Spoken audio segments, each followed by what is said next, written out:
Well, Lord Knight, what are your concerns about the Academies bill? Well, I've got two key concerns. The one is the big issue of principle contained in the bill, and the other is how they're using the parliamentary process at the moment to rush this through without proper scrutiny of that principle.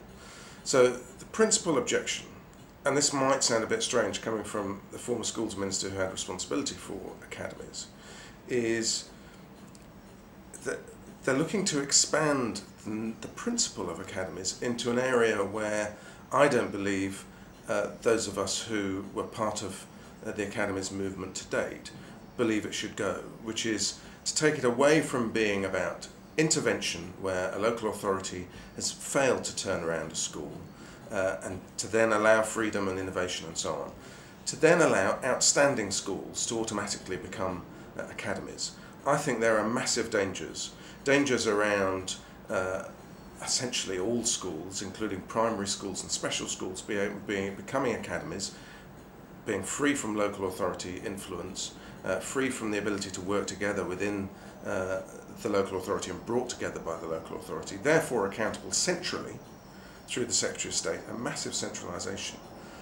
But crucially, the reason why academies have been successful is because great school leaders, governors, head teachers, senior managers have been able to use the freedoms that they've been offered in academies in order to turn around disadvantage and failure.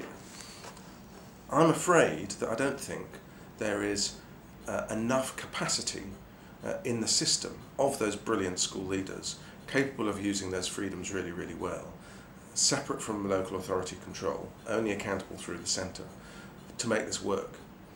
And I think we need a big debate about whether or not schools should be locally or centrally accountable and what place parents play.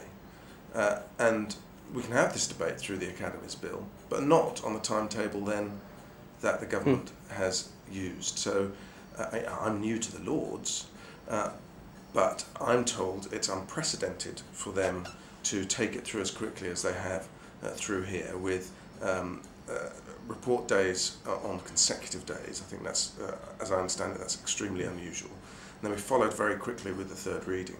What's without precedent that I'm aware of is when it goes into the Commons next week, it'll have its second reading on Monday, and then 2 committee stages on the floor of the House, which you only normally do for finance bills or emergency legislation, the same week on the Wednesday and Thursday, and then it'll finish its stages the following Monday to get on the statute book.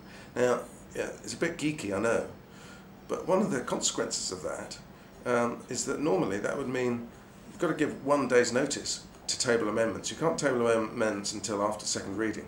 So that means it looks like the only time they've got to table amendments to this bill for discussion in committee on the floor of the House is the half an hour after the second reading vote on Monday night before they shut up shop, which is during the adjournment debate. And that's outrageous use of executive power in the House of Commons to prevent backbenchers and the opposition properly scrutinising this bill.